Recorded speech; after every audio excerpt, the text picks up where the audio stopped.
Hello everyone and welcome back to our reading of Sasquatch, True Life Encounters with Legendary Ape Men. Or at least my copy says Sasquatch.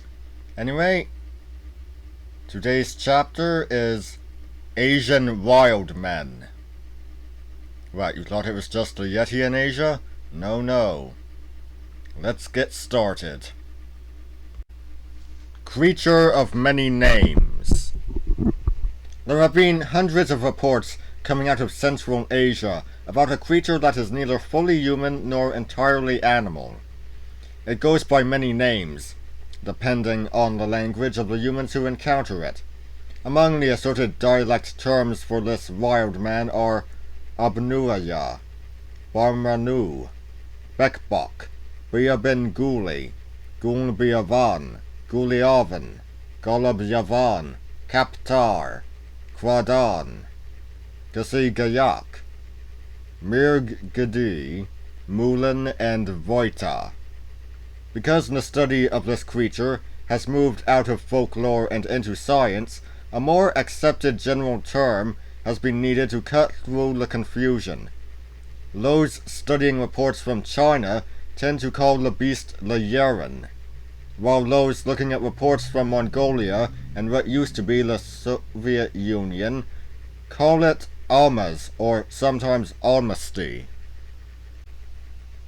The problems of studying the Almas, or the Yeren, have been compounded by the inaccessibility of the places in which it is said to live. The largest of these are the forested mountains and uplands around the Tian Shan mountain range that straddles the borders of Russia, Mongolia, and China. Reports also come from the mountains of China's Hubei province, as well as the more remote regions of the Caucasus Mountains. All of those areas are far away, difficult to reach, and bereft of any good roads. As if that were not enough, they lie in countries that for most of the 20th century were suspicious of foreigners, especially those wanting to travel to remote areas for obscure reasons. It is often the case that some governments do not grant access to outsiders. The problems that these regimes can cause cryptozoology researchers can be gauged by the life of Badzair Baradin, a leading Mongolian zoologist. Not only did Baradin see an Almas himself, he also collected a huge amount of material on the creature. Unfortunately, he then got involved in a campaign that aimed to give the supposedly independent Mongolia greater freedom from the oppressive Soviet regime. He was promptly arrested by the Soviets, then put up against a wall and shot. His vast collection of zoological data and specimens, including his work on the Almas, was confiscated and dispersed among various Soviet institutions, much of it being lost along the way. Even now, in the 21st century, it involves a major effort to obtain permission to visit the areas where the Almas or the Yeren is reported to live. There then follows a physical endurance test to get to the remote regions, and all of this costs a huge amount of money. As a result, much of the evidence for the existence of this enigmatic creature relies on translations of media reports or scientific journals that have filtered out of the countries concerned. Putting these together can be a time-consuming and frustrating task that does not guarantee any firm answers. Mongolian sightings. One of the first outsiders to take interest in the Almas Yeren was the Russian Dr. Ivan Ivlov, who then publicized his findings. Ivlov had been sent by the Soviet regime to minister to children in Mongolia, as part of a goodwill mission to strengthen bonds between the two communist nations. In the autumn of 1963, he was traveling through the Altai Mountains, a northern spur of the Tian Shan, along with some local Mongolians who were acting as guides and transporting his medical equipment. suddenly spotting 3 figures some distance away on a mountain slope. Ivlov got out his binoculars to get a better view. He saw that the shape of the figures and the way they moved was human, but that they were covered in hair. There was a male, a slightly smaller female, and a child. The creatures seemed to be digging, perhaps for roots to eat. When they saw Ivlov and his caravan, the figures moved off. They rounded a rock crag, and so disappeared from sight. Ivlov was puzzled, and turned to his Mongolian companions. They told him that the figures were wild men. They explained that the wild men were not really humans, but were more like animals. Ivlov was intrigued, and throughout the rest of his journey he asked his patients about these mysterious wild men. He learned that the local herdsmen did not think that the human-like creatures were at all mysterious or unusual. They were just another part of the local wildlife. One patient told Ivlov of the time an Almas male had scooped up a juvenile when it spotted the Mongolian approaching. As the adult Almas strolled off, the youngster peered over its shoulder at the human, then stuck its tongue out and made faces, a remarkably human response. Ivlov came out of Mongolia with his stories just as interest in the Himalayan Yeti was at a peak. At first his tales of an upright, walking, human-like creature in the more northern mountain range were thought to be just another report of a Yeti, albeit from a different area.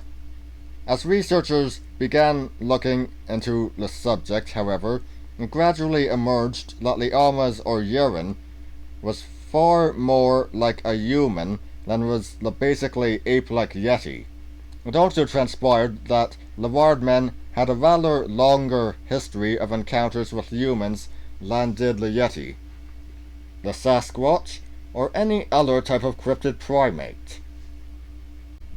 The oldest written reference to an Asian wild man so far discovered comes from the book written in the 1430s by a Bavarian nobleman called Hans Schildberger. Schildberger had the misfortune to be captured in battle by Mongols of the Golden Horde, then sold as a slave to Egede, a merchant from Mongolia.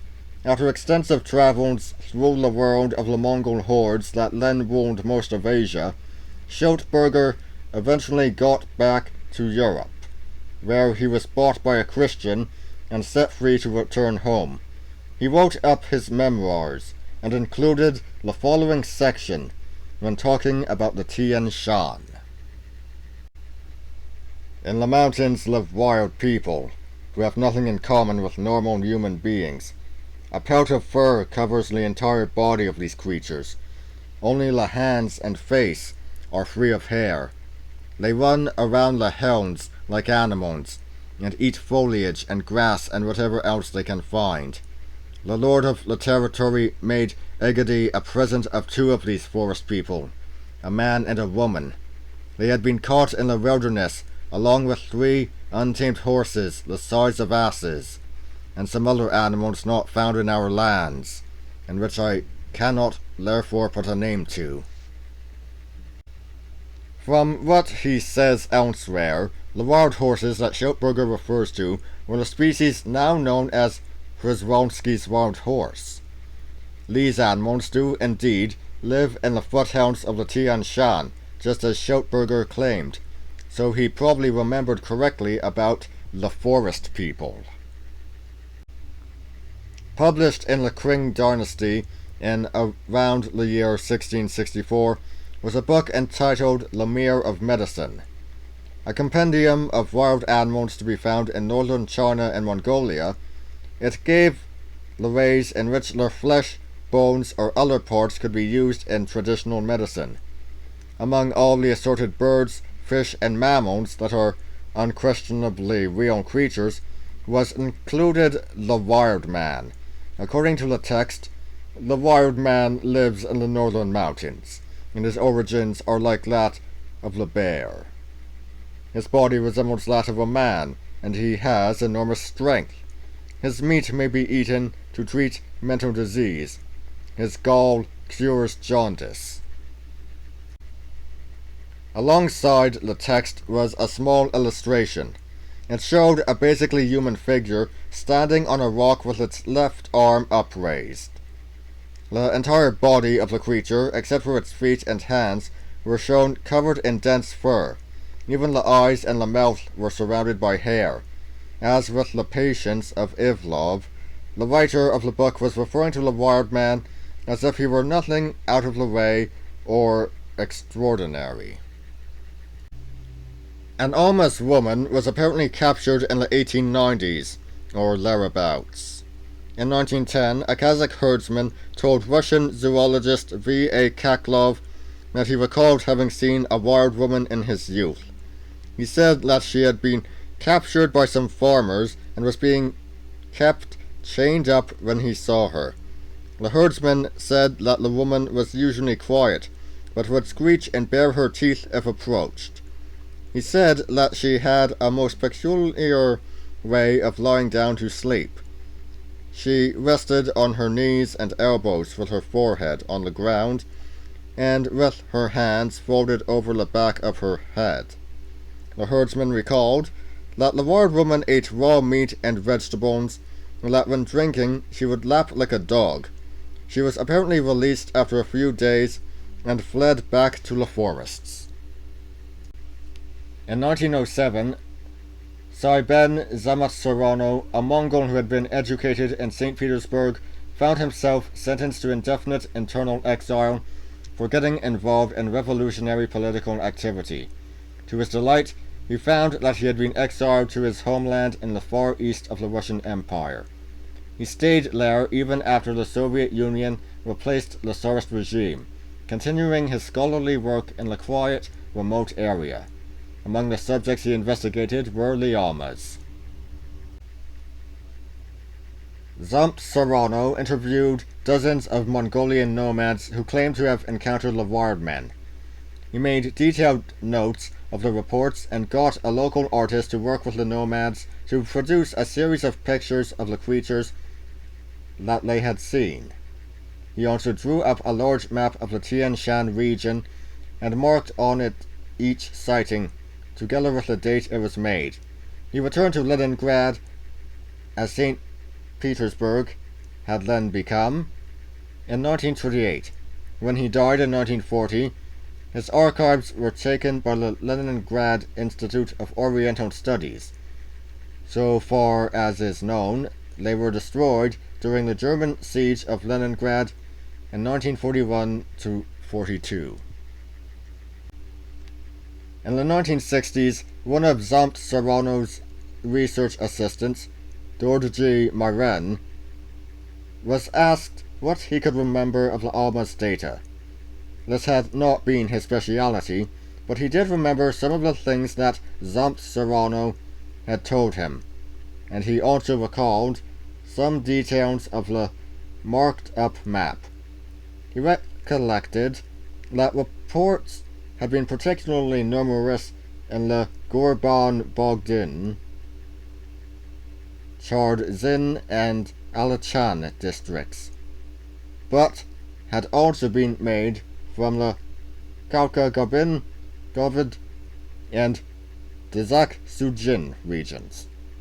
He said that Zamatsorano believed that the numbers of reports had declined drastically after about 1890, and that by 1925 the Almas appeared to have become extinct across as much as half of its range. The one thing that Yeren did recall very clearly was being shown a skin of an Almas male. It seemed to be that of a human, a little over 5 feet tall, except that it was covered in dense reddish-brown, curly hair. The hair on the scalp was much longer and densely matted, but the face was hairless around the eyes and the mouth. Short, curly hair grew on the cheeks and the forehead. The fingers and the toes, Yeren said, carried nails that looked identical to those of a human. He did not know what had become of the hide. The mystery resurfaced in 1980. A man working for the Mongolian government was traveling through Bulgan when he came across a dead body. At first, he took it to be that of a human. Later on, he recorded the following statement. I approached and saw a hairy corpse of a robust, human-like creature, dried and half buried by sand.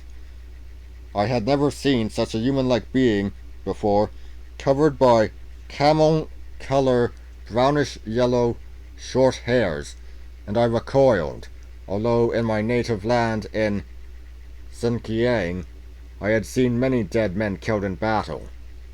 The dead thing was not a bear or ape, and at the same time it was not a man like Mongol or Kazakh or Chinese and Russian. The hairs of its head were longer than on its body. The skin was darkened and shriveled like a hide of a dead camel. Then, in 1992, the first serious expedition to investigate the Almas was led into the Tian Shan area by Dr. Marie-Jeanne Kaufmann, a Russian anatomist and mountain climber. The team was a joint French-Russian affair that spent some weeks in a remote region.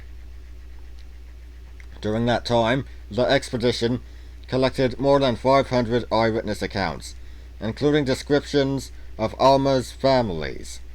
Although no Almas was captured, nor even seen by expedition members, they did come back with some droppings and hairs that the locals said had come from the Almas.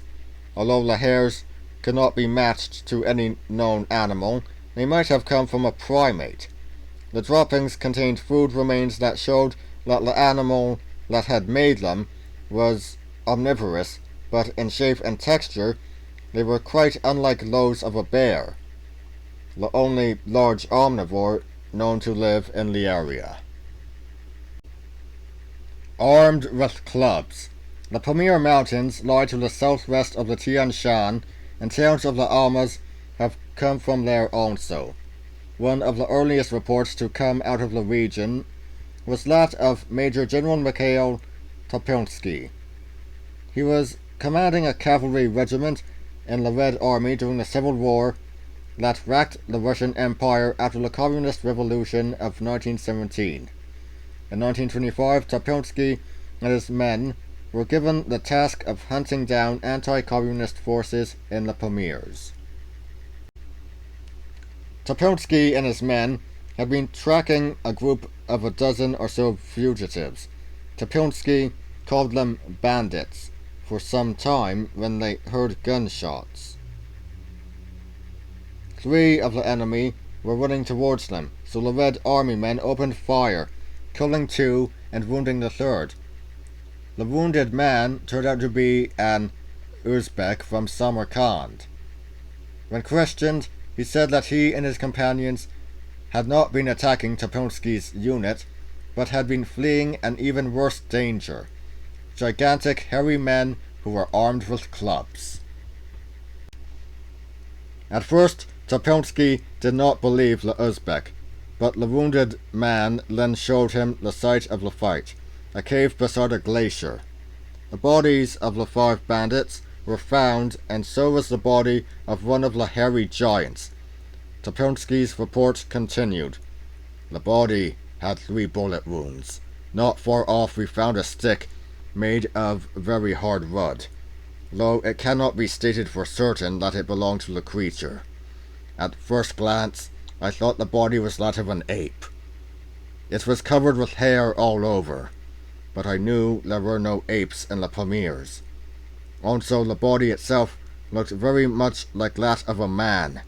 We tried pulling the hair to see if it was just a hide used for disguise, but found that it was the creature's own natural hair. We turned the body over several times on its back and its front and measured it.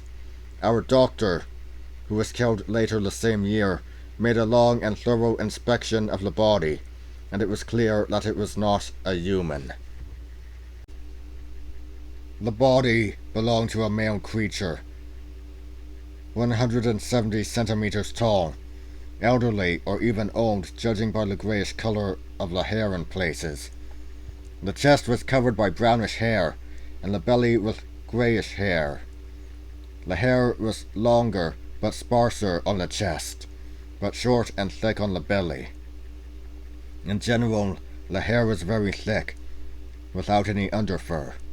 There was least hair on the buttocks, from which fact our doctor deduced that the creature sat like a human being. There was most hair on the hips. The knees were completely bare of hair and had callous growths on them. The whole foot, including the sole, was quite hairless, and was covered by hard brown skin. The hair got thinner near the hand, and the palms had none at all, but only callous skin. The colour of the face was dark, and the creature had neither beard nor moustache. The temples were bald, and the back of the head was covered by thick, matted hair. The dead creature lay with its eyes open and its teeth bared. The eyes were dark, and the teeth were large and even and shaped like human teeth. The forehead was slanting, and the eyebrows were very powerful. The protruding jawbones made the face resemble the Mongol type of face. The nose was flat, with a deeply sunk bridge. The ears were hairless, and looked a little more pointed than a human being's with a longer lobe. The lower jaw was very massive. The creature had a very powerful chest and well-developed muscles. We didn't find any important anatomical difference between it and man. The genitalia were like a man's. The arms were of normal length. The hands were slightly wider, and the feet much wider and shorter than a man's. Some years later, in 1948, M.A. Stonin, a geologist, was prospecting near Tian Shan. One morning, he awoke to cries by his guides that the horses were being stolen. Stonin grabbed his rifle and headed outside to find a figure standing by the horses. It had long red hair all over its body. The creature moved off at Stonin's shouts, and he chased after it. It was so manlike, though, that Stonin couldn't bring himself to shoot it, and the thing escaped. Reports from China. Reports from the Chinese mountain forests are rarer, though that may have as much to do with political events in China as with the numbers of actual encounters. Again, records of the wild men go back a long way. Li Yanshao, a 9th century historian, stated that the forests of Hubei province sheltered a band of wild men. In the 18th century, the Chinese poet Yuan Mei wrote about creatures in the wild regions of Shaanxi province, calling them monkey-like, yet not monkey-like. Reng Zelen, a graduate of the biology department of Northwestern University in Chicago, USA, saw the corpse of one of these creatures in 1940. He was driving to Tianshui in Gansu province when he heard gunfire and then came across a group of soldiers standing around a strange body.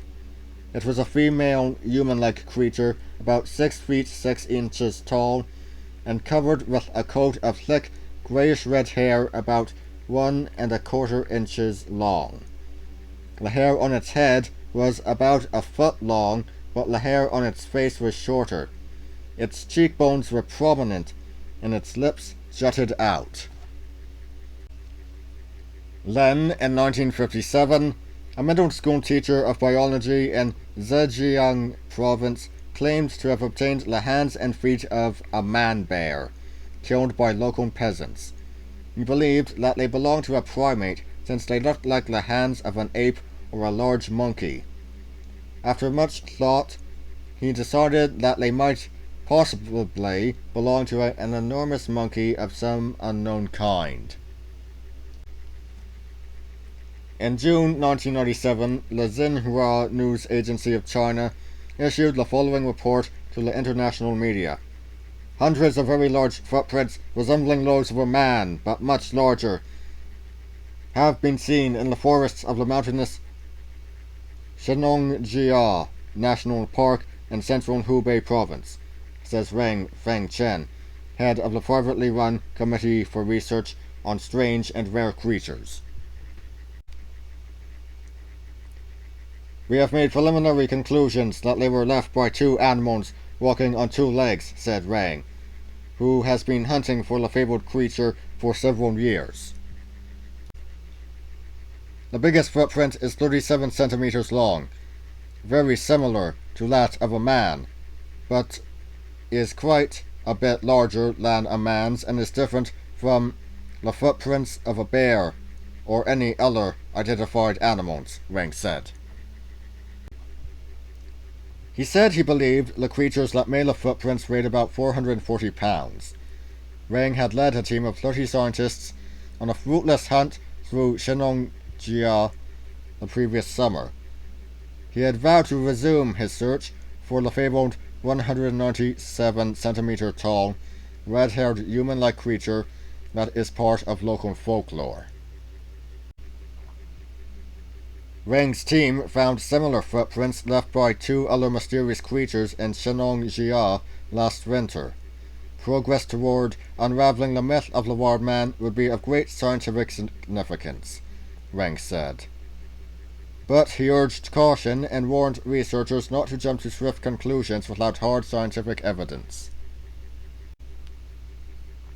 Theories abound about the mythical creature, with some scientists speculating that if it exists, it may be an unknown primate, some arguing fairly persuasively that it may be a bear or a monkey, and others suggesting it could be a missing evolutionary link between ape and human.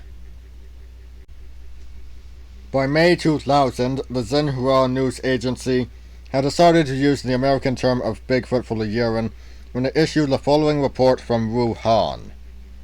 Guided tours on the periphery of Shenongjia Nature Reserve, believed home to the Chinese Bigfoot, will be provided in the fall, said Reng Zhenyu, mayor of Yichang City, where the Three Gorges project is under construction.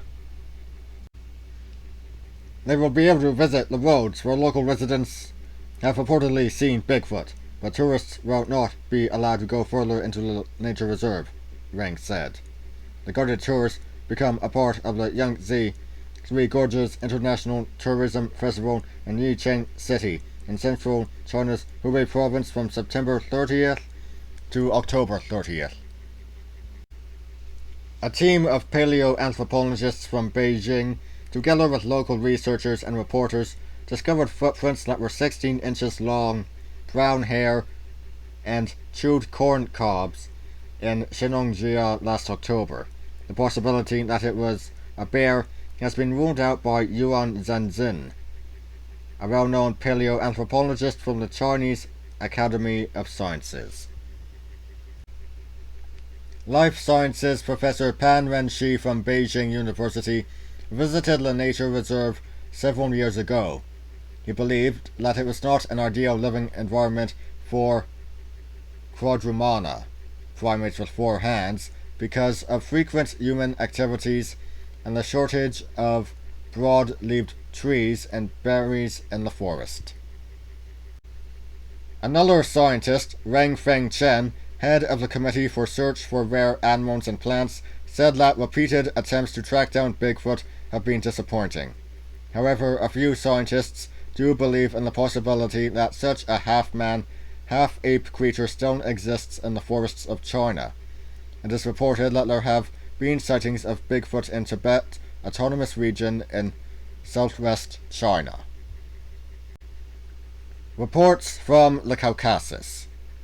Although the majority of Almas reports come from the Tian Shan and nearby regions, others come from the Caucasus. One of the first reports to be made by an outsider was in 1899 when the Russian zoologist K.A. Saturnin was traveling through the Talysh Hills of Georgia. At dusk, he saw a human-like figure that seemed to be covered in hair. The sighting lasted only a few seconds before the creature dashed off into dense undergrowth, but Saturnin's guides told him that the creature had been a forest woman, a Bianbenguli, or Kaptar.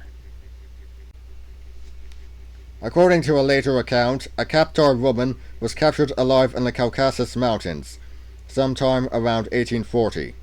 She was described as being covered all over in dark red-brown hair, beneath which she had an equally dark skin. Her body was broad and muscular, as were her limbs, and she had particularly big hands. Hair also covered her head, although it was much longer over her scalp, and her forehead sloped back sharply from thick eyebrows. The Kaptar woman could not talk and never learned to speak the local language, though she could make herself understood at a fairly basic level with hand gestures. She seemed to call herself something that sounded like Zana, so that was the name that she was given. Over the years that followed, Zana was sold or given to various owners. One of them was a nobleman who was interested in wildlife. She ate human food and greatly enjoyed alcohol, which she drank to excess whenever she could. When drunk, she was very amorous, and as a result, she gave birth to 6 children. The first 2 died after Zana washed them immediately after birth in a cold stream, while the others survived when the local women prevented her from plunging them into the same cold water. These 4 children, 2 boys and 2 girls, grew up to be quite normal, except they inherited their mother's dark skin and powerful physique. Zana died in the 1880s. In 1964, Russian historian Boris Porshnev visited the town of Tegukvartchely, where 2 of Zana's grandsons were working in a local mine. He wrote, "From the moment I saw Zana's grandchildren, I was impressed by their dark skin and negroid looks. Shalukala, the grandson, has unusually powerful jaw muscles, and he can pick up a chair with a man sitting on it with his teeth." They had a picture of their father, Kvet, the younger of Zana's 2 sons. He had died aged around 70 in the 1950s. The picture showed a man with excessively curly hair, prominent lips, and heavy eyebrows. Several elderly people told Porshnev that they remembered Zana well and had attended her funeral. Porshnev tried to find Zana's remains in the local cemetery, but was frustrated by the fact that individual graves were not marked, only the area in which the members of families were interred. They found one broken skull that had strong brow ridges and an overall elongated shape, but were not sure what to make of it. Porshnev guessed it might have belonged to one of Zana's children. This incident is intriguing because of the fact that the captured woman was able to breed with her captors. Zoologically, the ability to breed and produce offspring that are themselves able to breed is restricted to members of the same species. Lions cannot mate with wolves to produce young. It is true that some closely related species can interbreed. Lions and tigers can produce young, as can donkeys and horses, but these offspring are invariably sterile and unable to produce young themselves. The fact that Zana was able to have young by her captors, and that they could themselves have babies, would indicate that, whatever else she was, Zana was definitely human. Some researchers have concluded that Zana was a Negro woman, perhaps a slave from Turkey, who had fled over the mountains in an effort to find freedom. The local farmers are unlikely to have come across any black Africans, and so may have mistaken her for some form of wild woman. Others think that the episode proves that the wild men are a type of human not too different from ourselves. An event from 1941 has been often quoted, but its precise meaning is unclear. A Russian officer named Vargan Carapetyan was fighting the German invaders near Bunakast when some partisans asked him what they should do with a rather unusual prisoner. Carapetyan later wrote, "I entered a shed with two members of the local authorities. When I asked why I had to examine the man in a cold shed and not in a warm room, I was told that the prisoner could not be kept in a warm room. He had sweated in the house so profusely that they had to keep him in the shed. I can still see the creature as it stood before me, a male, naked and barefooted. And it was doubtlessly a man, because its entire shape was human. The chest, back and shoulders, however, were covered with shaggy hair of a dark brown colour. This fur of his was much like that of a bear, and 2 to 3 centimeters long. The fur was thinner and softer below the chest. His wrists were crude and sparsely covered with hair. The palms of his hands and the soles of his feet were free of hair, but the hair on his head reached to his shoulders, partly covering his forehead. The hair on his head, moreover, felt very rough to the hand. He had no beard or mustache, though his face was completely covered with a light growth of hair. The hair around his mouth was also short and sparse. The man stood absolutely straight, with his arms hanging, and his height was above the average, about 180 centimeters. He stood before me like a giant, his mighty chest thrust forward. His fingers were thick, strong, and exceptionally large. On the whole, he was considerably bigger than any of the local inhabitants. His eyes told me nothing. They were dull and empty, the eyes of an animal, and he seemed to me like an animal and nothing more. Carapetyan had no idea what to do with the prisoner, and a few days later he heard that he had escaped. However, a later report made by the Ministry of the Interior in Dagestan said that the prisoner had been executed as a deserter after being court-martialed. In 1958, U. Merezinski, a professor of anthropology at the Kiev University, was in Azerbaijan collecting material when he heard about the forest men. A local hunter said that he knew of a spot where the wild men could often be found and offered to take Merezinski there to take a photograph. The pair trekked up into forested mountains for some miles, and eventually came to a small stream. There the hunter found a spot where the stream formed a deep pool. He then ushered Merezinski into a dense thicket and told him to sit down and wait. The hours ticked by and nothing much happened. Then the hunter nudged Merezinski and pointed. On the far side of the pool, the bushes were moving. Then out stepped a curious creature that looked like a person. It was just over 5 feet tall, and it was covered all over in short, pale hair. Instead of taking out his camera, Merezinski reached for his pistol. The hunter became suddenly angry, shoving Merezinski roughly aside as he shot. Because of this, the bullet missed the hairy figure, which then darted off into the undergrowth. After leading Merezinski back to his village, the hunter refused to have anything more to do with him. Another researcher who was active in the 1960s was John Colarusso. After speaking at great length to Caucasian hillmen, he slowly became convinced of the reality of the Kaptar. He recorded several instances of men who claimed to have traded with the forest men. One hunter said that he would frequently take beads and shiny bangles or sequins with him when visiting the high valleys. These he would spread out on the ground by his camp to attract the forest men. He said that the first sign of the creatures would be when a large male was seen hovering about near the forest edge. Then the male would come forward, while females and children could be glimpsed hiding in the undergrowth. The male would bring fruits or roots from the forest to exchange for the trinkets, and although the females or young males might approach, it was not very often. None made any effort to talk to him, though they would often jabber to each other in some strange way, using hand signs and facial expressions instead.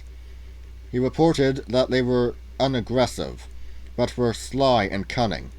If he did not keep his eyes open, the forest people would try to steal his trinkets. What the forest people looked like. From the accounts given by Colarusso, it seemed that these forest people stood a bit over 5 feet tall, and were covered in slightly curly brown or reddish hair, which was much longer on the top of the head. Their faces were described as being pushed forward, indicating that the chin and forehead both sloped backwards. They walked upright like men, and were agile and immensely strong. The captor were not aggressive, but would fight ferociously if they felt threatened or if a human got too close to a young captor. In the 1960s, Dr. Kaufman, who was later to investigate the Almas of Mongolia, was involved in work in Azerbaijan that touched on the captor. She collected a number of sighting reports that confirmed the picture built up by Colarusso. During a lecture that she gave to the Russian Geographical Society in Moscow in March 1966, she displayed an artwork that showed what she thought the forest men looked like. One of her audience approached her a short time later with a very similar artwork, but this one did not depict a mysterious cryptid hominid from remote mountains, but was a scientific reconstruction of a Neanderthal man based on a complete skull. Kaufman then began to wonder if the captor, the Almas, the Yeren, and the like were isolated surviving populations of Neanderthals. The idea has since been taken up by others. Although it remains unrecognized by mainstream science, it does have something to recommend it. Have any Neanderthals survived? Human evolution is a complex subject for which there is surprisingly little fossil evidence.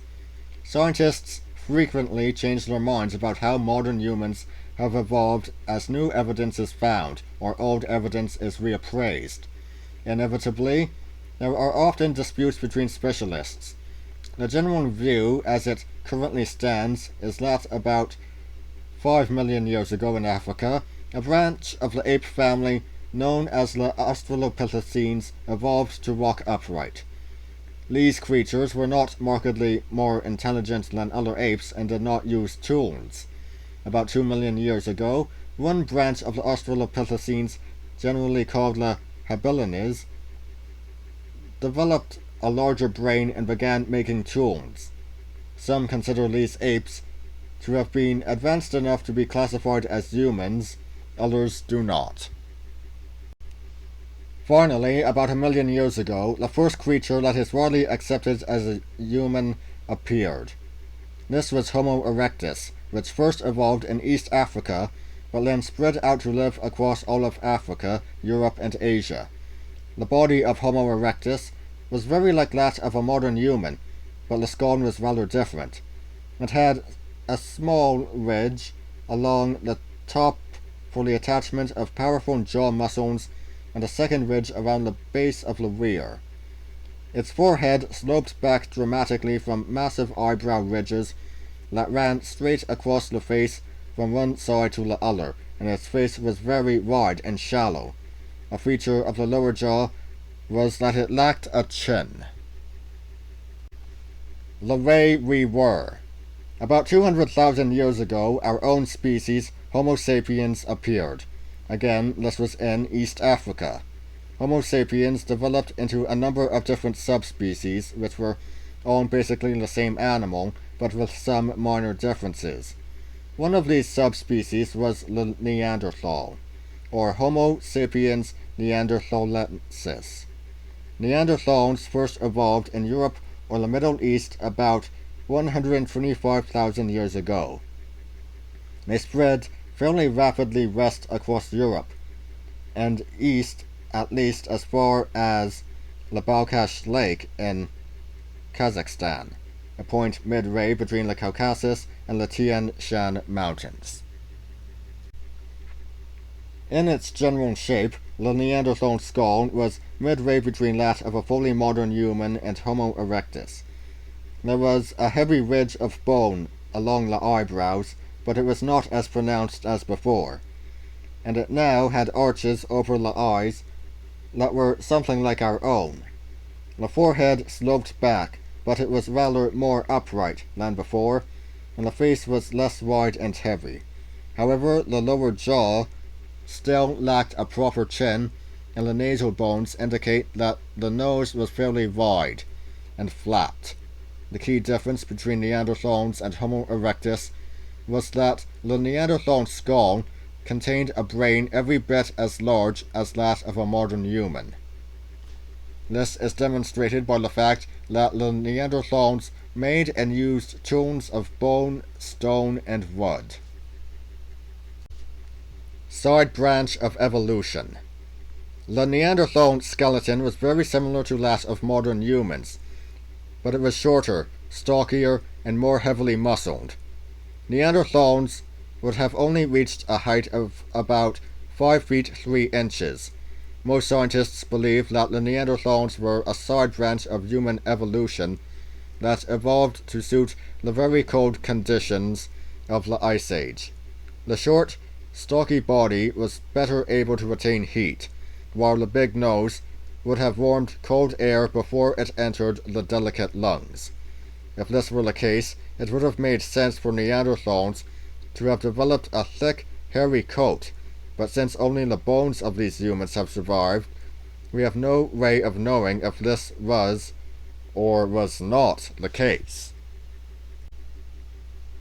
Meanwhile, fully modern humans evolved in East Africa about 120,000 years ago, sometime about 90,000 years ago.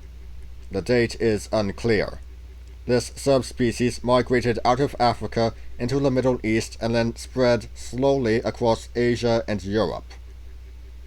Later on, they reached Australia and the Americas. They seem to have driven out earlier types of human rather than mixing with them. The precise timing of these migrations is unclear, but according to the archaeological evidence, the last known Neanderthal population seems to have lived in southeastern Europe, perhaps as recently as about 20,000 years ago.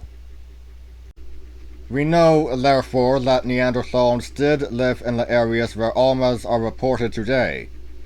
We know also that in their overall appearance, the Neanderthals looked very like the descriptions of the Almas that witnesses have given.